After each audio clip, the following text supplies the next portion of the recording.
Bom, a gente agora vai para a mesa 2. A mesa 2 é qual é o valor estratégico do ecossistema da música na promoção e desenvolvimento do Rio. Essa mesa ela vai falar sobre soft power, sobre construção de marca na cidade, sobre inovação.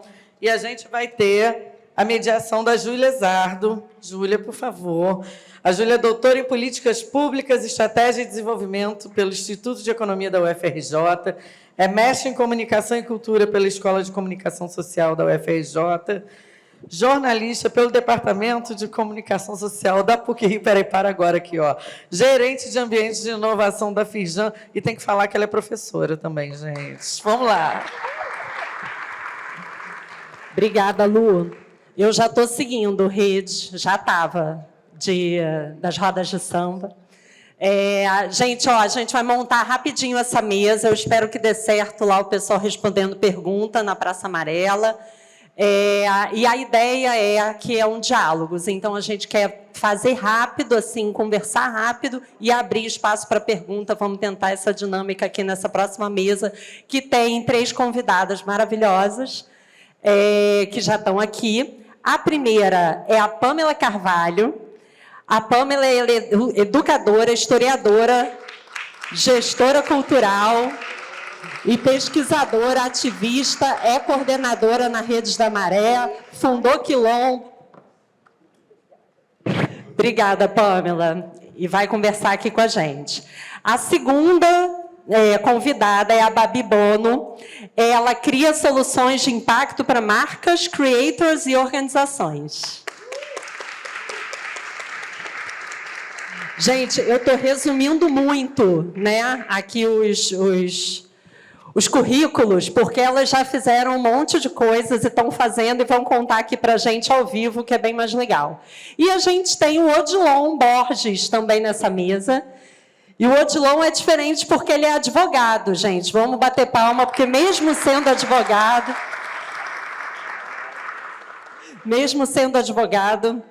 ele vai compartilhar com a gente aqui uma experiência, né, já da Atabac, que é uma startup que ele criou com o André, que está aqui também. E a Atabac está desde 2021 e é uma startup que já acelerou mais de 40 artistas, um monte de streaming. E aí eles vão contar aqui para a gente. A proposta desse painel né, baseado no anterior, o que falta, a gente precisa de política pública, a gente tem estudos, pesquisas que falam sobre o que falta, e os 3 já estão fazendo, já tem modelos de negócios diferentes, né? Vamos falar de como a gente cria essa sustentabilidade financeira e econômica também para esse setor. E aí, qual é a proposta? Que cada um apresente rapidamente, assim, 2 minutos, as suas propostas e a gente converse aqui entre a gente e abrindo também para o público, tá bom? Pamela, pode começar? Pronto. Boa tarde. Que bom estarmos aqui, que bom ver essa sala cheia, né, para a gente pensar a cultura, pensar a música. E acho que isso é belíssimo, né? Hoje é quarta-feira, né? Uma quarta-feira à tarde, né? Dia de Oiá, dia de Xangô. A gente estar aqui nesse movimento é muito forte, né? Como foi apresentada, eu sou Pamela Carvalho, tenho 32 anos, moro no Parque União, que é uma das favelas do conjunto de favelas da Maré. Por formação, né? A minha trajetória vai passando pela história, eu sou formada em história, professora de história também, né? As professoras gostam que isso seja lembrado. Sou mestra em educação e fiz um MBA em gestão de negócios com impacto social.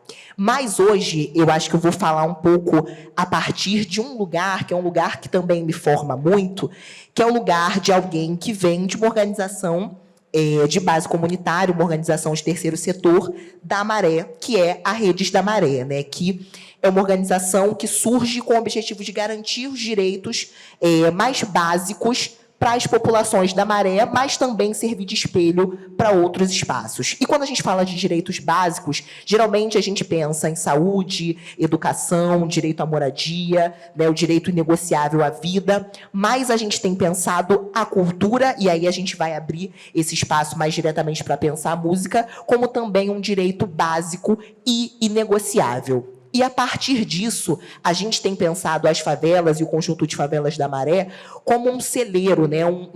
E a gente, infelizmente, no campo da segurança pública, muitas vezes vê as favelas sendo colocadas nesse lugar, né, como objeto de estudo para políticas públicas, muitas vezes no campo da segurança pública, né, políticas públicas pautadas na violência e no genocídio da população negra, mas a gente pensa, na verdade, as favelas e o território da Maré como essa possibilidade de estudo de caso, de implementação de políticas de direito à vida, direito à cultura e muito a partir da música. Então, é importante dizer que a gente está falando de Rio de Janeiro, né, uma cidade, e aí tem esse debate, né, se o samba nasceu na Bahia, se o samba nasceu no Rio, sem querer ser bairrista, né? Eu acredito que são quase contemporâneos o samba da Bahia e o samba do Rio de Janeiro, mas a gente não pode deixar de falar que o Rio de Janeiro é de onde sai o samba, que por muito tempo moldou o que a gente entende por identidade nacional, e hoje a gente está vivendo um processo, né, que eu tenho chamado aí, brincando, né, com a Anitta, né, de Funk Generation, né, que é esse momento da gente repensar a indústria musical a partir do funk e do trap, inclusive, pensando essas manifestações musicais e culturais como práticas que emergem desses territórios, de favelas e de periferias. Então, acho que essa vai ser um pouco a minha lente para a gente trazer esse debate a partir das favelas, especialmente do conjunto de favelas da Maré. Perfeito. E que estão lá super sustentáveis, com muito pouco acesso a fomento e infraestrutura, como o Douglas estava falando aqui mais cedo, né? Tem o pessoal do Baile Charme também aqui, de Madureira está aqui, porque é o funk, o charme. Legal. Da Bia, compartilha com a gente.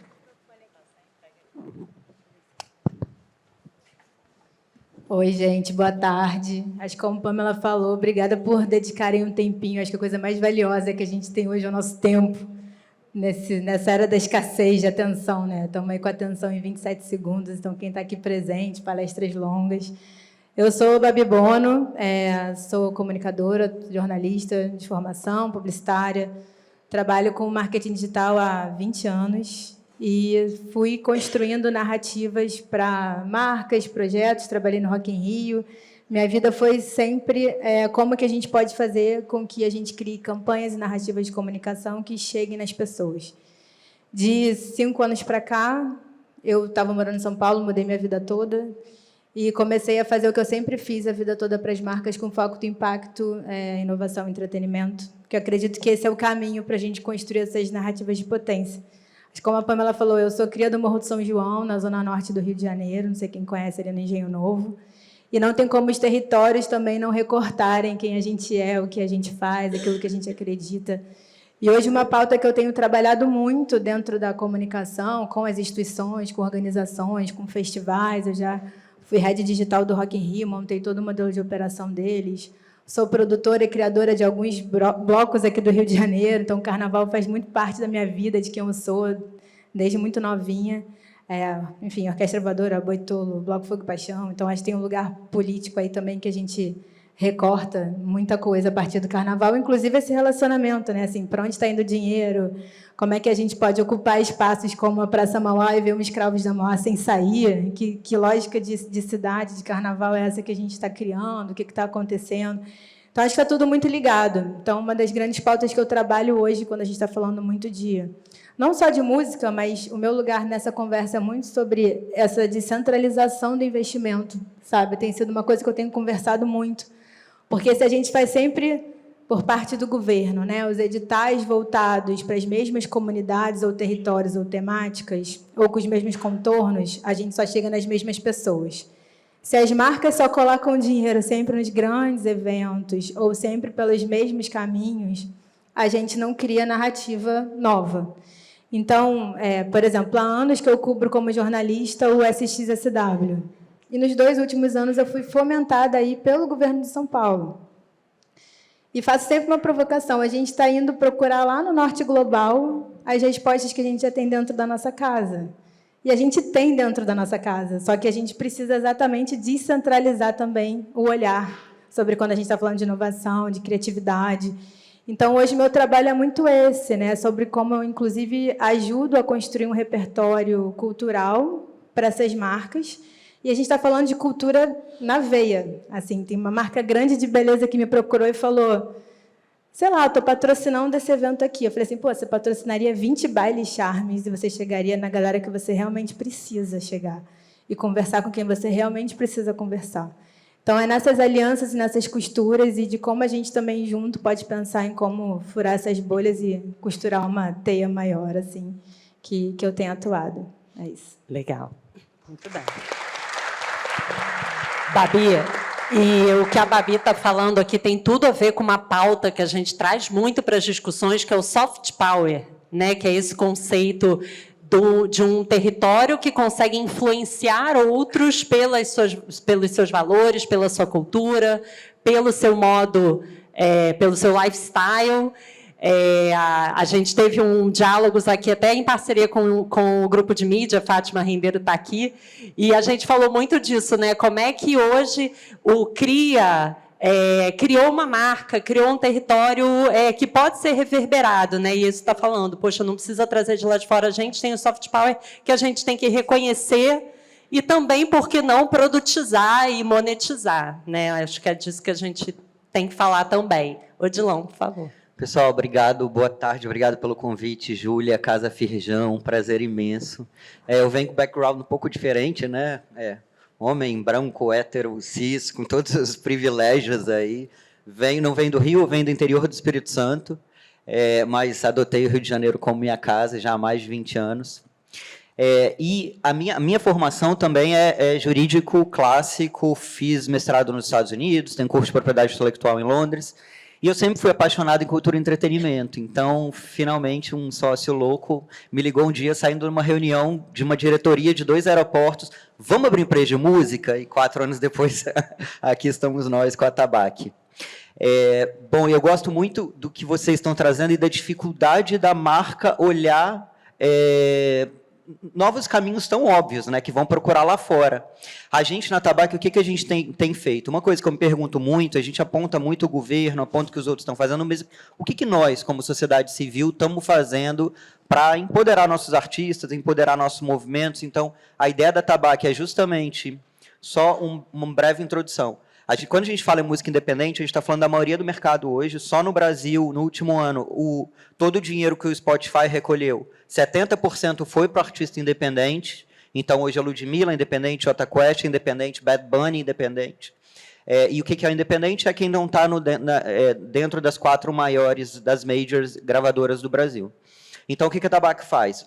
Se há 10 anos atrás você só conseguiu serviços de marketing musical e gestão de direitos se estivesse dentro de uma gravadora, hoje isso mudou completamente. A cena é muito mais independente. É a mesma coisa da sua avó falando há 10 anos atrás, não entra no carro de estranhos, e hoje todo dia a gente pega um Uber, né? Então, exatamente a ideia é essa. A Tabac recebe um FII fixo do artista ou do selo independente para empoderar e fazer o lançamento. Lembrando que, por dia, sobem 120 mil músicas no Spotify. Então, para você fazer sua música se destacar, você precisa mesmo de uma profissionalização por trás. E hoje a gente tem essa equipe de 15 pessoas para fazer esses artistas conseguirem se destacar. Falando sobre Music Tech, eu concordo muito com o que o Léo trouxe, da dificuldade de ter recurso no Brasil para a gente conseguir tirar do papel. Hoje, se o empreendedor não tira do próprio bolso, não vai acontecer. Por mais que se fala muito soft power, muita coisa legal tem acontecido. O Maravalha, aqui no Rio de Janeiro, é uma iniciativa que eu convido todo mundo a correr atrás. Porto Digital do Pernambuco também.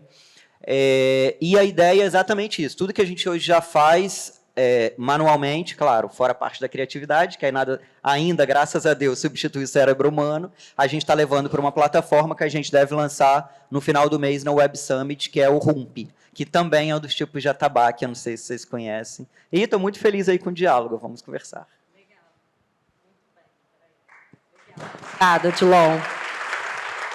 E o Maravalha está aqui representado pela sua ponta mais cultural e artística. Inclusive, vou fazer uma propaganda que amanhã vai abrir uma galeria, né, lá no Maravalha. A gente vai juntar um pouco a pauta da arte e da cultura com a tecnologia que está rolando lá. Muito legal. Obrigada, Rodrigo, aí também.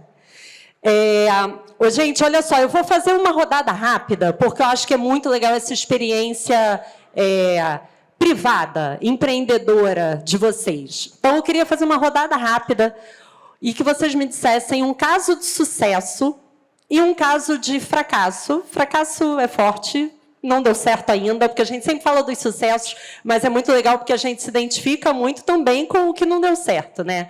De iniciativas empreendedoras que vocês tenham visto, fomentado, por exemplo, que Pamela tenha visto lá na Maré, com a Redes, né, que é uma grande teia, rede enorme lá.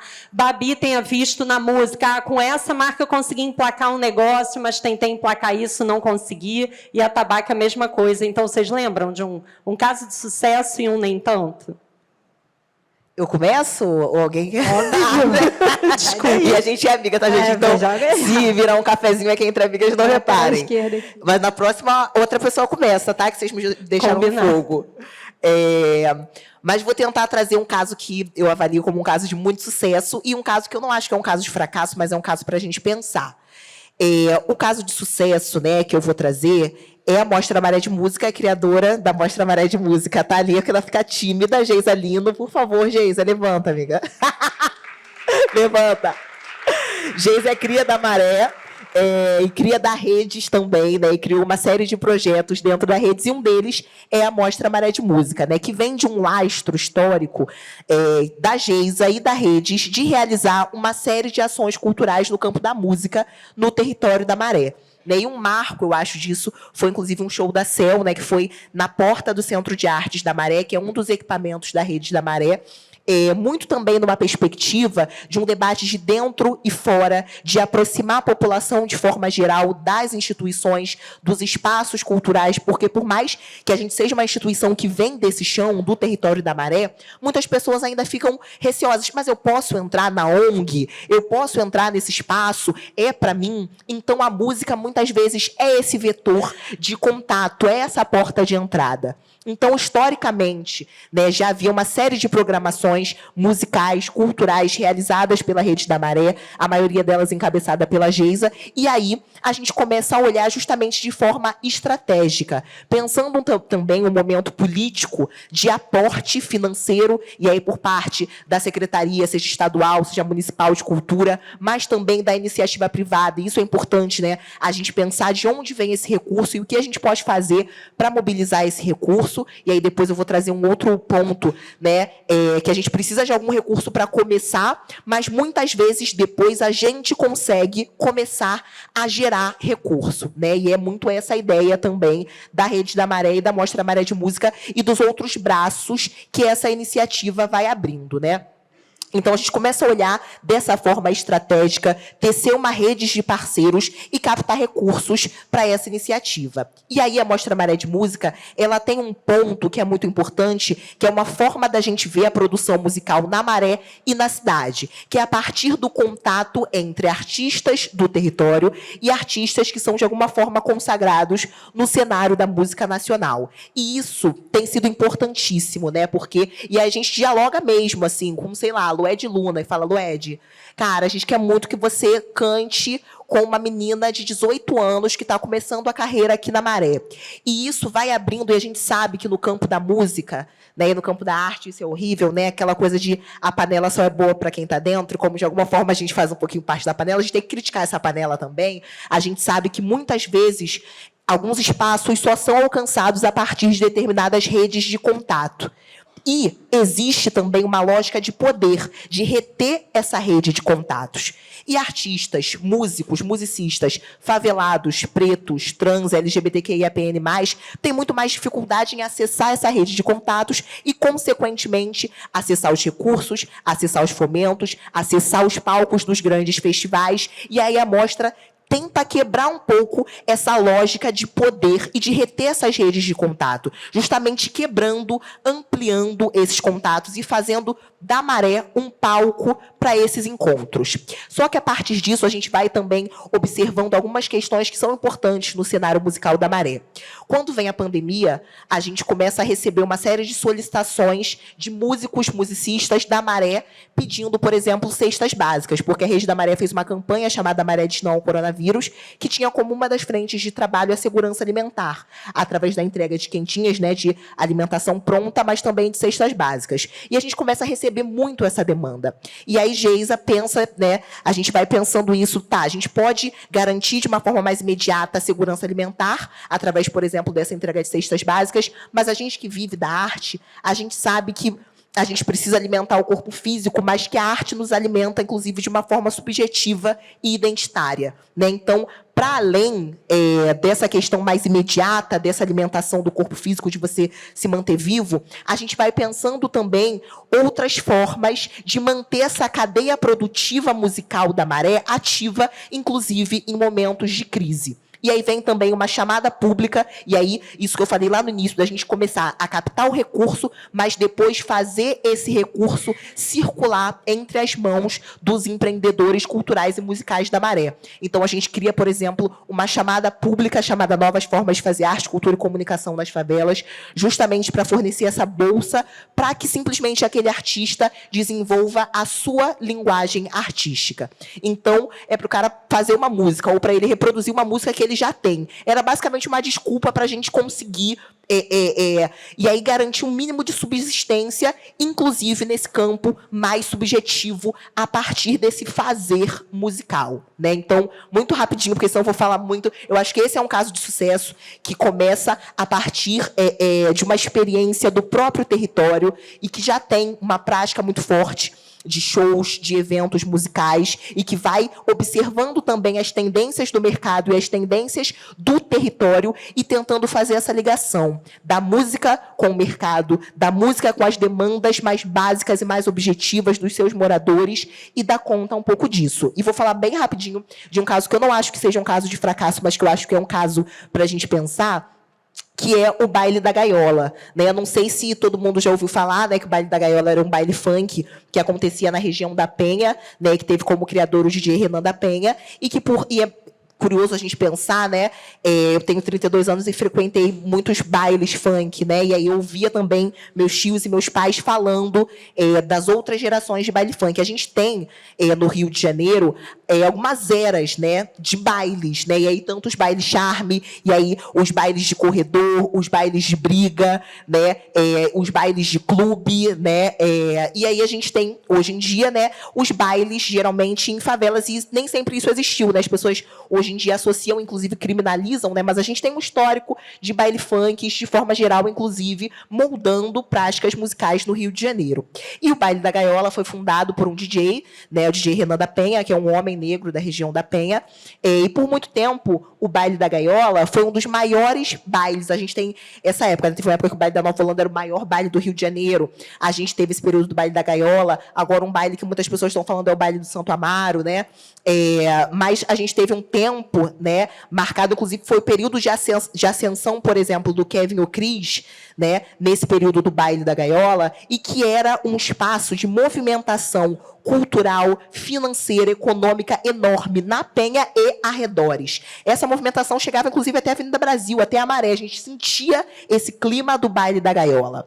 Só que o que acontece, né? O Renan da Penha é criminalizado, como vários outros DJs, MCs e empreendedores negros e favelados. A partir do momento que o Renan é preso, o Baile da Gaiola ele se desfragmenta e para de existir, né? E aí é feito todo um processo, né, para que o Renan fosse solto, e depois que ele é solto, ele refunda, mas com o nome de Baile da Selva. Só que esse baile perde a força. Então, a gente teve, por muito tempo, famílias que se sustentavam a partir do Baile da Gaiola. Um dos grandes nomes do funk, né, do cenário atual do Rio de Janeiro, né, que é o Kevin O'Cris, ele tem essa ascensão a partir de uma série de músicas que ele faz com o DJ Renan da Penha. Então, foi um momento, para a galera que tem entre 20 e 30 anos, que marcou muito a nossa geração como um espaço cultural de lazer, de fazer e pensar música na Zona Norte, numa favela do Rio de Janeiro, que foi interrompido bruscamente por uma prática racista de Estado. Então,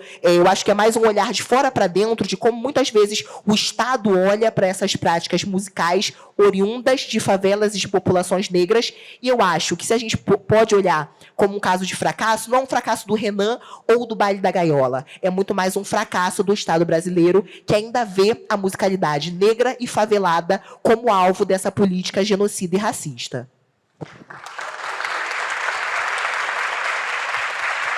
E aí, Pamela, maravilhosa, historiadora da história recente também, né, do Rio de Janeiro.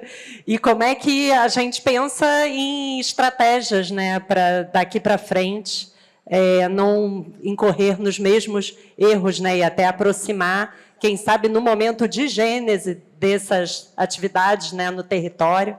Eu conheço da Maré, por causa do Léo Melo, o Se Benze que Dá, que é um bloco, né, de carnaval que tem um nome maravilhoso, Se Benze que Dá. Você sabe a história desse nome? Não conheço. Vamos ver se tem alguma outra pergunta da Você, contar. ó, já acabou o seu tempo por 3 gerações. Abafa. Tá bom. Já não falarei mais hoje. Gente, alguém pergunta, tá? Depois para ela responder. Babi, por favor. Eu estava pensando aqui, né, cases de sucesso, marcas e tal. Tem muitos anos mesmo assim que eu trabalho com marcas e é sempre a mesma coisa assim. Quero conectar com o meu público via música. Todo mundo quer, mas ninguém sabe muito bem como fazer. E aí escolhe os grandes festivais, bota uma grana lá, mas não necessariamente você está criando comunidade, construindo comunidade, criando relacionamento. Eu acho que a Natura fez isso um tempo com a Natura Musical, bem. Mas o que eu observo desses movimentos de mercado é que está muito, obviamente, dentro das pessoas que estão ocupando aqueles espaços naquele momento, para poder criar realmente projetos que se sustentem de pé a longo prazo. Porque, assim, entrar na música não é sobre fazer um patrocínio, é entender culturalmente o que representa a existência de um baile, de X bailes e de 150 rodas de samba. E eu tenho sentido hoje uma dificuldade, quando eu converso com as marcas, dessa falta de conhecimento dessa cultura popular que está pulsando mesmo. Então, tem um empacotamento muito pasteurizado, assim, né, de olhar para tudo como propaganda, publicidade, e onde a gente está agora num momento de construção de comunidade.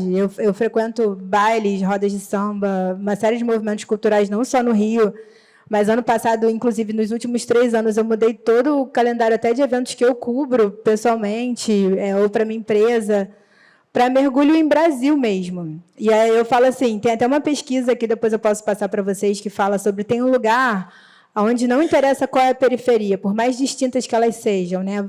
Quando você vai para São Paulo, você tem um contexto de periferia que é completamente diferente do Rio de Janeiro, que é diferente de Manaus, que é diferente de Belém, de Cuiabá. E eu estou trabalhando com coletivos de todos esses lugares e que passam pela música, e tem umas cenas acontecendo em todos esses lugares que eu olho e falo, como não tem nenhuma marca aqui? Né? Como não tem, inclusive, não é só marca, mas como não tem ninguém contando a história do que está acontecendo aqui, porque isso está dentro de uma bolha X, às vezes, também, daquela comunidade. Aconteceu isso no Carnaval, quando eu fui numa festa que estava rolando na Providência, aconteceu a Baticu no Santo Amaro, o Santo Amaro está projetando, como outros bailes projetaram, uma galera que está aí no top 10 do Spotify. Em 2015, eu lembro que pela Niele, marca Niele de cabelo, né, cosméticos, foi a primeira vez que a gente contou que a Anitta era Larissa. Então, foi uma marca que contou essa história. As marcas têm o poder de contar boas histórias e de colocar o dinheiro em lugares onde elas podem fomentar coisas e gerar legado. Mas aí precisa dessa articulação, tanto com novos territórios e outros olhares, de quem está da porta para fora com quem também está da porta para dentro dessas marcas. E aí eu acho que é onde a gente tem exatamente uma dificuldade. E aí, falando de Rio de Janeiro especificamente, no momento que as marcas foram embora daqui, está todo mundo em São Paulo. A gente perdeu grande parte. Eu fiquei 8 anos em São Paulo, voltei tem 1 ano para cá. A gente perdeu grande parte do nosso também capital criativo, de negócio, etc., porque São Paulo aprendeu um jeito de empacotar, né? Empacotaram também o carnaval, que é o dinheiro todo do carnaval. Esse foi o ano mais difícil de captação de carnaval para mim, por exemplo, na história. Eu trabalho com carnaval há 16 anos, 17. Eu nunca tive tanta dificuldade de falar do porquê que fazia sentido apoiar um bloco X ou um bloco Y, o que ele trazia de repertório para um determinado lugar e por aí vai, porque as pessoas que estavam naquela marca, elas sequer estavam conseguindo alcançar o que a gente estava falando. Então, acho que tem um déficit aí. cultural de letramento mesmo, de como a gente pode fazer com que entender sobre cultura, música, é entender sobre comportamento. Quem já pegou esse gancho bem, está indo bem. Quando a Lacoste cria a Casa Lalá, ela está entendendo que tem um lugar ali, que ela está no rap, no trap, no funk, que ela vai construir comunidade. Quando a Gucci faz a ação com funk, a gente está falando de uma marca de luxo classe AA. Né? Quando a gente tem agora a Apple lançando o novo iPod com uma pegada 100% latina na propaganda inteira, é porque a latinidade está em alta e a gente foi representado com funk também cantado em português. Então, tem essa cultura, contracultura e comportamento que está surgindo das periferias, e esse é um movimento global de periferias do mundo todo, que tem muito a ver com a ascensão tecnológica também. A gente começou a horizontalizar, entre muitas aspas, tá? Alguns acessos quando a gente tem essa ferramenta no bolso de todo mundo, e a gente horizontaliza a narrativa. Então, eu acho que esse é um caminho que ele é um caminho muito legal, mas que, por outro lado, a gente ainda tem um déficit de letramento dentro dos espaços da indústria criativa mesmo, que precisa começar a olhar para esses outros territórios com esse olhar da construção de comunidade e não da apropriação para a publicidade.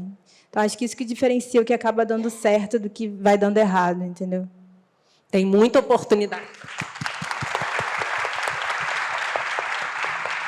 Tem muita oportunidade, né, para as marcas, então, se encontrarem com essas cenas, como a Pamela falou, você falou, no Brasil inteiro. Eu me lembro que eu estava trabalhando com a Fundação Vale, fui a Parauapebas, que é tipo sul do Pará.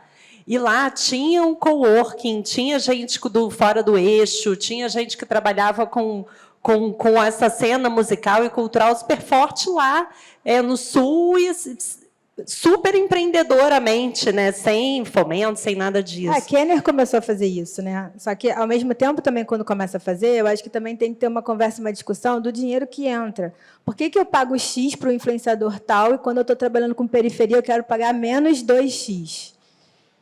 Se a gente falar de Brasil, o Brasil é uma grande favela. Isso não é ruim. Pelo contrário, a gente está falando de 200 bilhões de impacto. A gente está falando, se a gente juntasse todas as favelas, é o terceiro maior estado brasileiro. Então, assim, quando a gente acerta uma comunicação que ela nasce a partir da conversa que está nesse território, a chance de você acertar todo o resto é muito maior. Então, por que eu ainda pago menos? Porque aí a gente vai ficar aqui e tem cerveja, porque a gente continua mais tarde. Senão, e o nosso soft power é esse, não é só a bossa nova, né? É esse principalmente. Exatamente. Odilon. Eu adorei o posicionamento das meninas aí. Aliás, a Pamela acabou de me lembrar um outro case de fracasso da Atabaque. Uma grande produtora de audiovisual bateu na nossa porta e perguntou: vamos fazer algo legal com música, mais voltado para o documentário? E a primeira coisa que veio na cabeça foi o case do Renan da Penha, né? Por que o menino preto, fumando maconha e ouvindo funk, foi preso por suposta infração às normas do Covid, e o garoto branco do Leblon tomando ácido e ouvindo eletrônico não teve a festa dele impedida? A resposta é óbvia, né? Então, tipo, a gente ofereceu, lindo, fizemos uma pesquisa, fizemos uma bíblia. Ai, a gente não quer meter tanto o dedo assim na ferida. E aí o meu outro case de fracasso é parecido, muito a ver com o que você falou também. Um dos sonhos nossos lá na Atabaque é esse projeto sair do papel. A gente tenta muito conectar a marca. A gente desenhou um projeto Pride, trazendo aí uma das primeiras ícones gays do Brasil de todos os tempos, aí, conectando ela com a nova galera da comunidade. E a gente tentou vender, todo mundo falou, cara, quero um projeto Pride, mas a gente brinca que não consegue vender o projeto Pride Roots, só um projeto Pride Nutella, tipo, não quero um tão Pride assim. Então, esse eu acho que é nossos cases. Por outro lado, trazer uma história boa também, deixar a galera feliz. Case de sucesso, eu gosto muito, eu não sei se tem artista e selo independente aqui, eu acho muito importante os artistas pensarem no que ele tem de mais importante hoje para saber, para conseguir aparecer, que são os dados dele, né? A velha história de dados é o novo petróleo. Então, você tem acessado o seu Spotify for Artists, você sabe o que é o Chartmetric? Então, só para trazer um case, o grande case da Atabaque foi um artista do Piseiro, Felipe Amorim. Quando ele entrou no Atabaque, ele tinha menos de 1 milhão de ouvintes mensais, saiu de lá com 14 milhões de ouvintes mensais, e a gente lançou a música que a gente tinha certeza que ia ser o hit dele, pitching bem feito, uma boa distribuidora, lançamos no Spotify, ia botar um clipe de alguns centenas de milhares aí na rua, com um outro cara que já tinha hitado mais do que ele.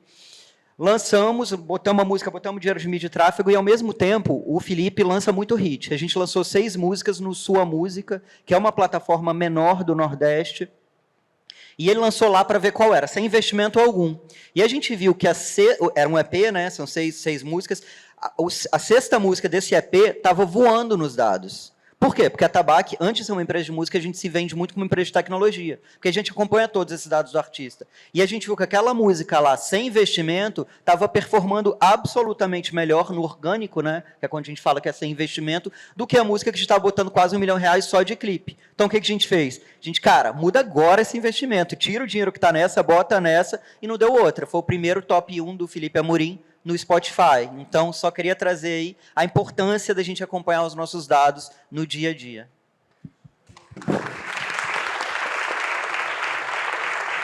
Fundamental, né? Os dados não estão aqui só para a indústria do petróleo, estão aqui para a gente também, para a nossa indústria também, tem que acompanhar. A gente vai fazer o seguinte, vai abrir para perguntas, a gente tem 10 minutos, a gente vai abrir para 3 perguntinhas do público. Vocês, por favor, se apresentem e façam rapidamente as perguntas, tá? A gente vai...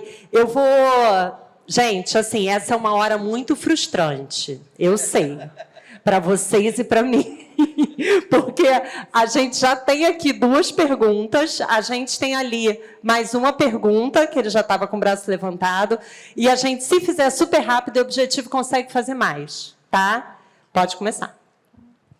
Boa tarde, eu sou Elza Ribeiro. Na verdade, eu não quero fazer uma pergunta, eu só quero fazer um registro quando você fala em cases de sucesso.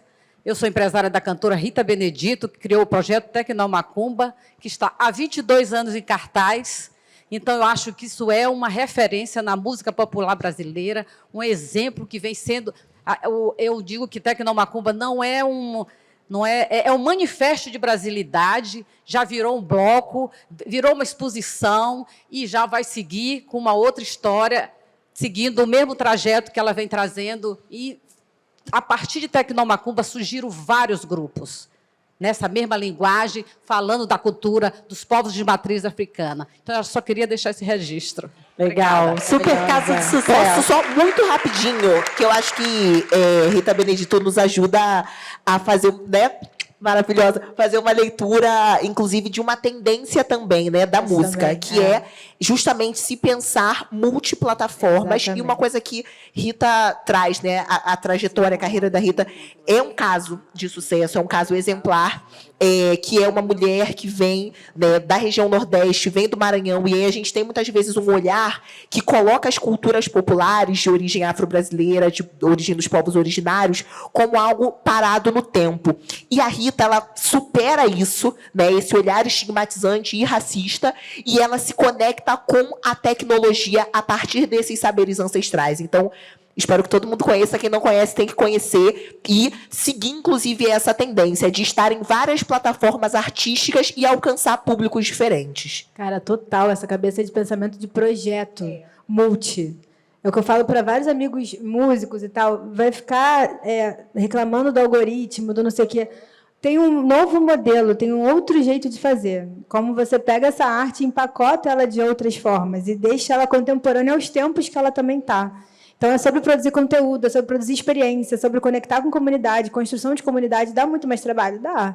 Mas é como uma coisa realmente precisa acontecer. Assim. Isso é incrível. Parabéns.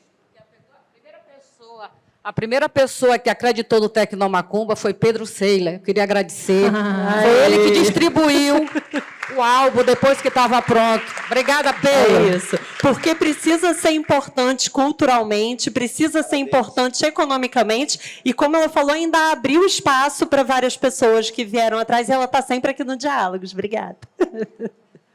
Olá, boa tarde a todas e todos. Sou Marcelo Amaro, sou músico, sou graduado em música pelo Conservatório Brasileiro de Música. Sou gaúcho, moro no Rio de Janeiro há 25 anos. Minha conterrânea Bieta, um beijo, minha irmã. Então, eu queria primeiro falar para o Queremos, né, o Festival Queremos, uma pergunta ao Queremos. Eu sou sambista e queria saber por que o samba não faz parte dessa grade da line-up do Queremos. Né? Qual é a dificuldade do samba estar dentro das line-up dos festivais de música no Rio de Janeiro? não tem ninguém capacitado para estar, não tem músico independente com, né, capacitado. Eu gostaria de saber, queremos. E a outra questão seria para o Atabaque também, uma questão não, uma colocação, que a gente tem um festival, o Via Percussão, eu sou músico independente, a gente está nas plataformas digitais, tem site. Então, assim, como funciona, né, a plataforma para músicos independentes, quais são os valores, né, dessa estratégia? Então, para a gente também alcançar o que a Babi Bono traz também, que o músico precisa se reinventar, tudo isso necessita de dinheiro. Com certeza. Né? Não é, eu faço sozinho a minha correria, meus colegas da nova geração, que já está 40 plus, todo mundo faz a sua correria. Então, assim...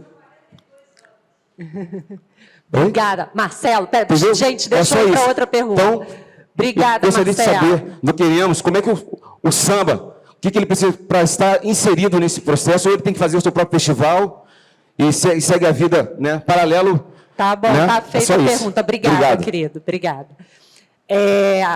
Vai lá, agora é aqui. A gente vai emendar para a resposta. Peraí, vamos emendar, senão não vai dar tempo. Rapidão, e a gente faz as duas?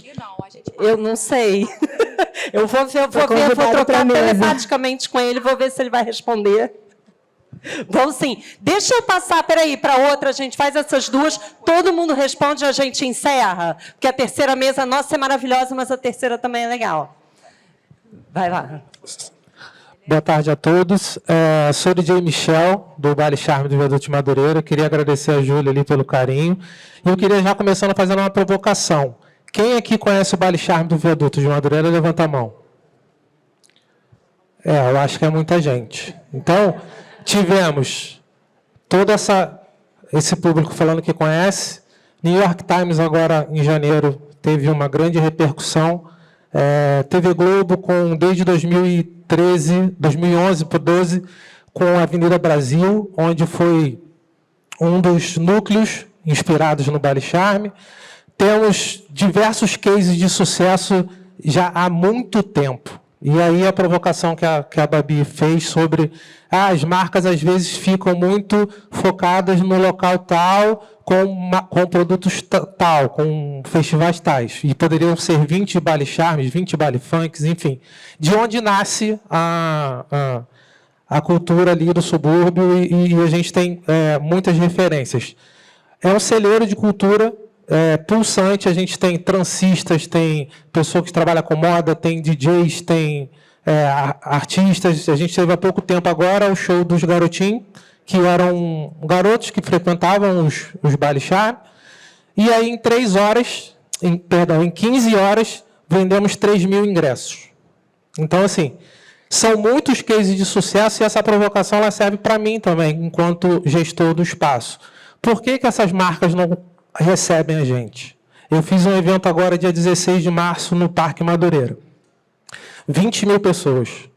Pela primeira vez, eu tive a oportunidade de sentar no COR, quem não sabe o que é o COR, é o Centro de Operações, porque eles estavam preocupados com o tamanho do evento. Eu falei, não, gente, não é isso tudo, não.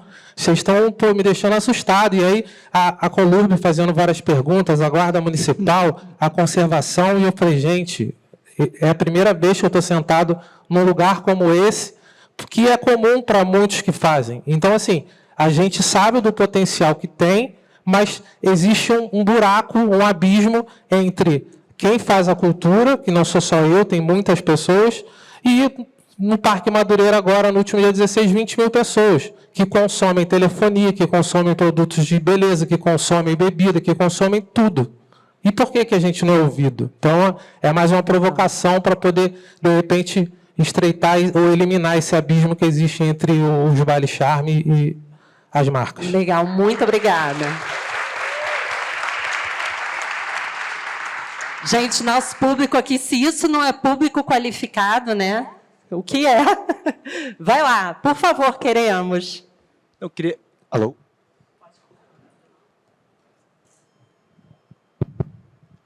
Eu queria explicar que é ótimo ouvir a sua provocação, mas que normalmente um festival ele é um recorte, ele propõe um recorte a partir de uma curadoria. E o Queremos nasceu há 15 anos atrás propondo um recorte. né? Com 15 anos, eu acho que a gente conseguiu fazer diferentes recortes, e eu acho que, especialmente, se atualizando em relação ao que é bacana na música ou não. Mas eu não acho que, dentro dessa curadoria, neste Festival do Queremos, faça sentido ter o samba. No entanto, eu corroboro e levanto essa pergunta aqui, porque o Queremos não é só um festival ou só uma série de shows, ele é uma produtora que tem um projeto chamado Queremos Samba e também não consegue captar há 2 anos. E aí eu aproveito essa provocação e faço a provocação para o mercado. Por que a gente não consegue dinheiro quando o assunto é samba? Obrigada, Felipe. Gente, ó, e é diálogos, porque depois tem intervalo. Os nossos palestrantes, se puderem, vão lá para a Praça Amarela também e a gente pode conversar sobre isso. Vamos fazer uma passada rápida para responder? Cara, eu acho que, falando da história das marcas, né, o abismo é gigantesco, porque quem está dentro da marca sequer conhece. Essas pessoas não saem da Faria Lima, que é uma rua em São Paulo. Elas não há uma visão de Brasil, de fora de um perímetro muito pequeno. E aí, essa tem sido até uma coisa que tem ficado na minha cabeça mesmo, de como é que a gente começa a se articular mais em rede, com profissionais que estão no mercado. Porque, às vezes, também a gente está falando muito entre a gente, sabe? Como é que a gente começa a expandir nossa rede, articular. E aí, o que as marcas fazem? Elas colocam sempre a grana que elas já conhecem, mesmo quando a gente está falando de outros territórios, subúrbios, favelas, periferias, quilombos, aldeias, etc., elas trabalham com os mesmos 3 players, sempre. Então, são as mesmas ONGs, as mesmas organizações, e aí não vai chegar.